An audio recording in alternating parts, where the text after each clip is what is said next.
السلام علیکم، میں ہوں تصوف میر اور آپ دیکھ رہے ہیں شمال نیوز ڈیجیٹل۔ سب سے پہلے نظر ڈالتے ہیں آج کی ہیڈ لائنز پر۔ جہلم ویلی میں ہیلتھ ملازمین کی مکمل ہڑتال جاری۔ ہیلتھ امپلائیز فیڈریشن ضلع جہلم ویلی نے مطالبات کے حق میں مکمل ہڑتال جاری رکھتے ہوئے ہٹیاں بالا میں احتجاجی ریلی نکالی۔ ریلی میں محکمہ صحت کے مرد و خواتین ملازمین نے بڑی تعداد میں شرکت کی۔ مقررین نے اعلان کیا کہ مطالبات کی منظوری تک ہڑتال جاری رہے گی۔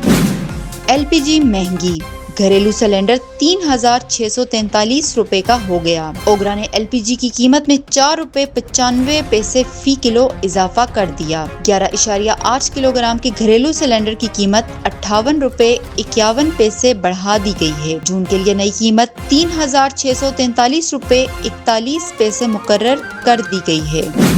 آزاد کشمیر انتخابات کا شیڈیول 4 جون تک جاری ہوگا۔ Chief election commissioner justice retired Ghulam Mustafa Mughal نے کہا ہے کہ عام انتخابات کا شیڈیول 4 جون تک جاری کر دیا جائے گا۔ انہوں نے کہا کہ الیکشن شیڈیول 45 روز قبل جاری کرنا آئینی ذمہ داری ہے۔ موجودہ اسمبلی کی مدت 4 اگست کو مکمل ہو رہی ہے۔